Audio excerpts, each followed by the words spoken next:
السلام علیکم پیارے ویورز، امید ہے کہ آپ سب خیریت سے ہوں گے۔ میں آپ کو اپنے چینل پر خوش آمدید کہتی ہوں۔ اگر آپ کو میری ویڈیو پسند آئے تو لائک، شیئر اور سبسکرائب کیجیے گا اور بیل بٹن کو لازمی پریس کیجیے گا۔ چلیں تو ویڈیو کو سٹارٹ کرتے ہیں۔ انوکھا انصاف۔ بہت عرصہ پہلے کا ذکر ہے۔ ملک یمن کے کسی شہر میں ایک بہت نیک اور شریف آدمی رہا کرتا تھا۔ یہ آدمی ایک ماہر درزی تھا۔ اس کے ہاتھوں کے سلے ہوئے کپڑوں کی شہر میں بڑی دھوم تھی۔ اس کا پورا نام تو کوئی نہیں جانتا تھا، مگر لوگ اسے عبدل کہا کرتے تھے اور وہ اسی نام سے مشہور تھا۔ وہ زیادہ تر امیر خواتین کے لیے قیمتی ملبوسات سیا کرتا تھا، جو بہترین سلک اور بروکیٹ سے بنائے جاتے تھے۔ ان ملبوسات کے لیے وہ عام طور پر کپڑا بھی خود خریدا کرتا تھا۔ ایک روز عبدل کپڑا خریدنے کے لیے مارکیٹ گیا۔ جس کپڑے کی تلاش میں وہ اس وقت مارکیٹ پہنچا تھا، اس کپڑے سے اسے ایک امیر تاجر کی بیٹی کے لیے شادی کا لباس تیار کرنا تھا۔ کافی دیر مارکیٹ میں گھومنے کے بعد اسے دلہن کے لباس کے لیے قیمتی بروکیٹ کا ایک کپڑا پسند آیا۔ اس نے وہ کپڑا خرید کر اپنی ہاتھ گاڑی میں رکھ لیا۔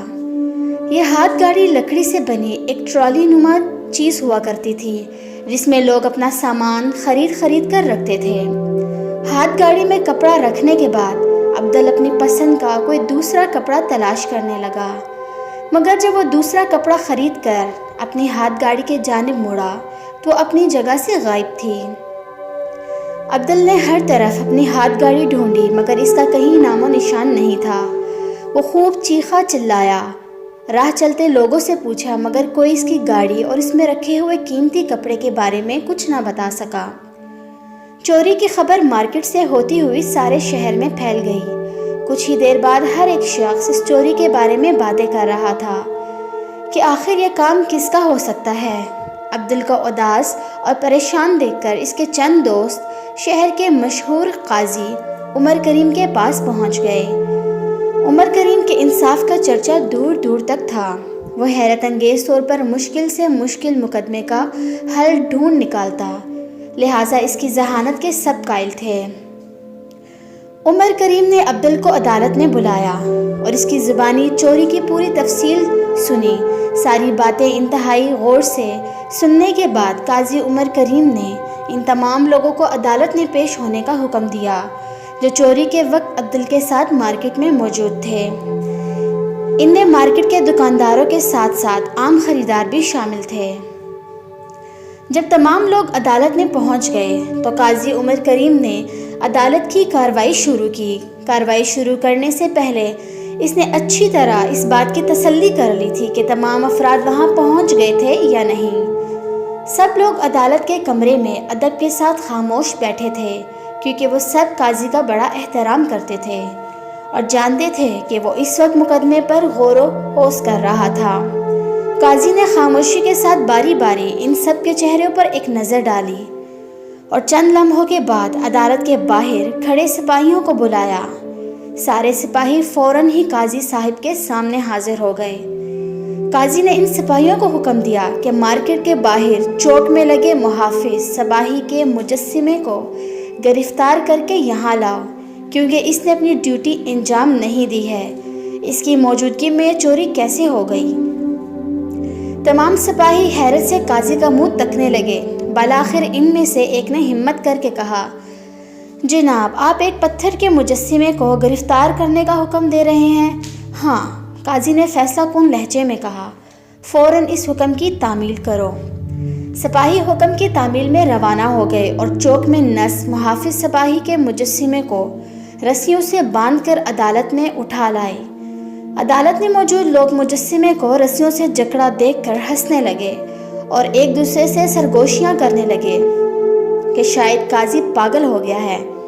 خود عبدل کی بھی بے اختیار زور سے ہنسی نکل گئی۔ اس کو ہنستا دیکھ کر دوسرے لوگ بھی بلند آواز میں ہنسنے لگے۔ ان سب کی ہنسی روکے نہیں رک رہی تھی۔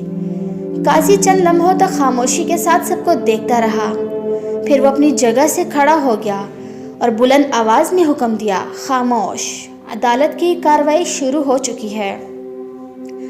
سب لوگوں نے اپنے قاضی کے چہرے پر چھائی سنجیدگی کو دیکھا اور ایک دم خاموش ہو گئے، کیونکہ وقت کی نزاکت کو محسوس کر کے وہ خاموش رہنے پر مجبور تھے۔ تم سب نے عدالت کی توہین کی ہے، قاضی نے غصے سے کہا، لہٰذا تم سب کو اس جرم کی پاداش میں جرمانہ ادا کرنا پڑے گا۔ اب تمام لوگ اپنی اپنی گردنیں جھکائے خاموشی سے بیٹھے تھے کہ قاضی ان کے لیے کیا سزا تجویز کرتا ہے۔ کچھ دیر سوچنے کے بعد قاضی نے کہا، جرمانہ یہ ہے کہ تم میں سے ہر ایک کو اس وقت عدالت میں کپڑے کا ایک ایک ٹکڑا جمع کرانا ہوگا۔ عدالت میں موجود تمام لوگوں نے سکون کی ایک سانس لی۔ کپڑے کا چھوٹا سا ٹکڑا دینا تو کوئی اتنی بڑی بات نہیں تھی۔ عدالت کے سپاہی ہر ایک شخص کے پاس جا کر کپڑے کا ٹکڑا وصول کرنے لگے۔ کسی نے اپنے لباس کا کونا پھاڑ کر دیا تو کسی نے اپنا رول جرمانے میں پیش کر دیا۔ عبدالدرزی غور سے اس تمام کارروائی کا جائزہ لے رہا تھا، لیکن اس کی سمجھ میں نہیں آ رہا تھا کہ یہ سب کیا ہو رہا تھا۔ مگر پھر اچانک ہی وہ چلایا، یہ میرا کپڑا ہے۔ اس کی نظر ایک شخص کے ہاتھ میں دبے بروکیٹ کے ایک ننھے سے ٹکڑے پر جمی ہوئی تھی، جسے وہ سپاہی کو پیش کرنے جا رہا تھا۔ یہ اسی کپڑے کا ٹکڑا ہے جو میرے پاس سے چوری ہوا تھا، عبدل نے کہا۔ دکاندار نے مجھے بتایا تھا کہ اس ڈیزائن کا کپڑا کہیں اور نہیں ملے گا، کیونکہ اس کا ایک دوست چین سے یہ ایک ہی سوٹ کا کپڑا لایا تھا۔ اس کا مطلب ہے کہ ہم نے چور کو تلاش کر لیا ہے، قاضی عمر کریم نے سنجیدگی کے ساتھ اعلان کیا۔ چور سر جھکائے خاموش کھڑا تھا۔ اب تمہیں اس چوری کی سزا دی جائے گی، قاضی چور سے مخاطب ہوا، اور اس محافظ سپاہی کے مجسمے کو اس کی جگہ واپس پہنچا دیا جائے گا تاکہ وہ تم جیسے مجرموں کو پکڑنے میں ہماری مدد کرے۔ قاضی کے ان الفاظ کے ساتھ ہی سپاہی اس مجسمے کو اٹھا کر لے گئے اور اسے اس کی صحیح جگہ پر رکھ دیا۔